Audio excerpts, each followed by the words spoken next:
Hello, YouTube. I did a live on this and I thought it would be really good just to do a video because I don't know how this shows up in the analytics. So, we're going to talk today a little bit about 10, almost 11 years post-op. What can I eat? How much food can I eat? Um, just a quick check-in. I am almost 11 years post-op. I'm going to say 10 plus years so I can do my big 11 years boost in YouTube video. I am at 194 pounds right now. I started this thing. I said at 289. It was really over 300 pounds. I was just really embarrassed about it. So I've kept well over 100 pounds off, probably 120 pounds off over a decade. So that's kind of exciting. One of the things I had looked for when I was in pre-op and when I was trying to figure out like what this lifestyle looked like long term and if I can keep my weight loss off, because like why would I get my stomach taken out if I wasn't going to keep the weight off, right? How much food can I eat? Like, what does life look like? So I thought I'd give you guys some visualizations on what that looks like for me. And I did do a live where I'm just kind of rambling about eating out and what that looks like and how bad that sucks sometimes and how I've lost some friends and blah, blah, blah. But let's talk like realistic, what I can eat. So I have some visualizations. This is my little Starbucks cup mug. It's like a standard regular mug, which apparently is wet and holding water. So that sucks. So I'm getting water all over me. And then I have like a little tiny bowl, not a regular bowl, but I want to give you some ideas. So if this was full of salad right here, this would be about the amount I can hold. Okay. So salad, it's fibrous food.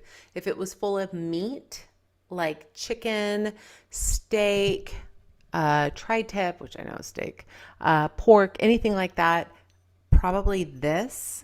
So kind of my head size, this little cup, which is smaller than a regular bowl. I would say to the lid or maybe a little bit below. So a solid 2 ounces is what I can hold in my sleeve. Okay. And fibrous foods, I could take this cup and probably have it full over just because there's a lot of air. So if you push that fibrous food down, so broccoli, but really like, I would say like a salad, anything like that. If I were to push it down like really hard, about this, I would say this is the size of my sleeve, about 2 to 3 ounces, which is what I said in my last video, but I think there's like a visualization that gives you an idea. So if I eat this much fibrous food, if I eat this much meat, if I eat this much bread, my sleeve is full. Okay, so my sleeve is right about here. And then if I were to put liquid, which fills up pretty quickly, you're going to feel that like gurgle. You're going to feel that foam, that grossness right about here pretty quickly within like a minute after eating. And I feel most of my pain a decade post-op, like right about here. And then I can feel it right about here. So I'm a speech pathologist. I used to practice. I actually don't practice anymore, believe it or not. If you look at my old videos, you'll see me seeing patients out in the field. But I do know something about the anatomy and physiology of all of this mess because I specialize in swallowing. So you have your tracheotomy. Can you tell I've had a little wine? Sorry. You have your windpipe. And then you have your food pipe that goes right below it, right? And it's really easy once you fill up your sleeve, which is again about this size, 2 to 3 ounces, especially if it's really dense food. Once that fills up and you put a little liquid above it, you're done. You're done. You're going to end up throwing it up. You're going to throw up most of the liquid, mostly saliva.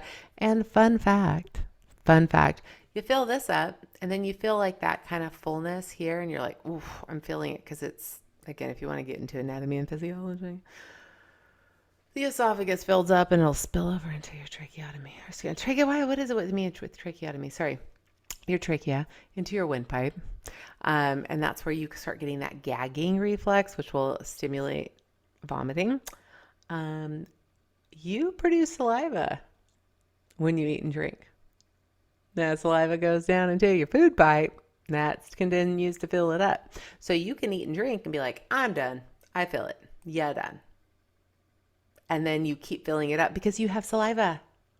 And that's what triggers the throwing up about 25 to 30 minutes post-eating. So just fun fact, good to know, right? So when we go out to eat, I tell my husband, I kind of want a salad because I want a salad, but then I can't drink that. So let me drink this and then I'll eat my salad, but then I can't have a soup because I'll throw it up. So there's still some frustration around eating and drinking, especially when you go out to a nice restaurant. But this is about the size Decade with a really small sleeve, what I can eat. I brought this one because I think this is a good example of what I can have if I have like a dense soup-ish, liquid-ish kind of a meal that slips through my sleeve a little bit earlier. So what would slip through the sleeve? Potato soup, chilies, milkshakes. I would say like mashed potatoes and ground beef, stuff like that. I can eat a little bit more. I'd say probably closer to 3 to 4 to 5 ounces, depending on how fast I'm eating and drinking, right? So it's already kind of this is leaking literally all over me. So we're going to be done with our fun Starbucks. Like, it cost me a fortune storing all the liquid inside of it. Ridiculous. But it's a good example of like how much I can eat. Only, it's literally leaking all over me. So we're going to put that down. Okay. So it's only because if it has a viscosity that's a little bit already moist, ew, that's not a fun word, moist. Blah. Anyway, it's moist, which means it's not as dense as like bread, meat, salad, stuff like that, right?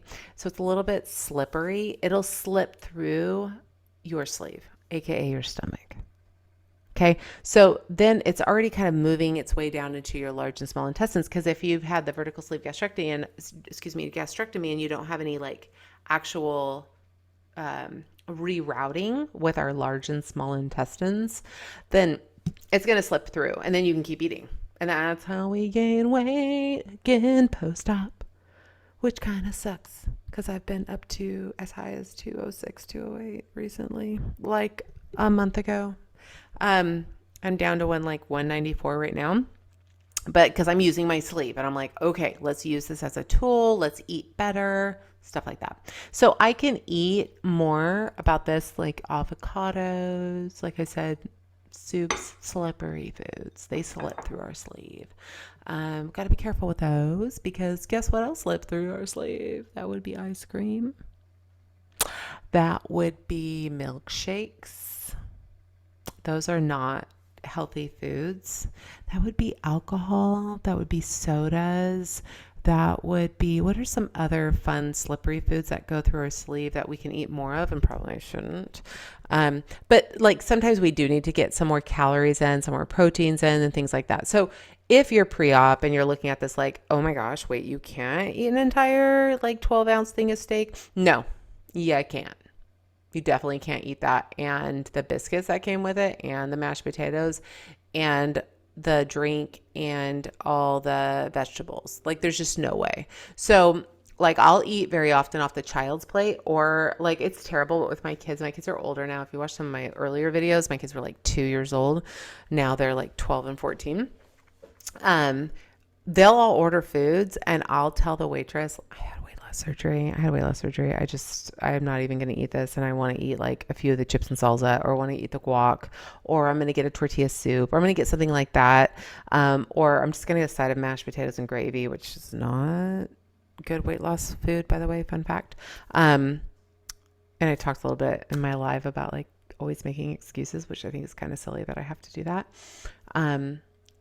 But I do really think about the fibrousness, the density, the dryness before I eat. If I want to eat a little bit more than maybe I would used to eat, or I would usually eat. But if I want to lose weight, then I go, okay, let's do more fibrous foods. Let's do more dense foods so that I use my sleeve to keep me full and then I feel satisfied and I'm done. Liquids, I have to keep those between meals in order to stay hydrated. And I do deal with dehydration quite a bit and constipation. That's super fun. And then alcohol, be careful with that. That needs to be its own video, but we can talk about that later. Thanks. Hopefully this is helpful as you think about, okay, like what can I eat long term? What does life look like? It doesn't ever change. Sorry. Once you get your sleeve, you're sleeved. So no more full pizzas, but you do feel it. So you don't really want any more, or you throw up like me every so often. Good luck. If you have any questions, drop them in there. I am more active on my YouTube finally again, so I'd love to help you guys out. Thanks.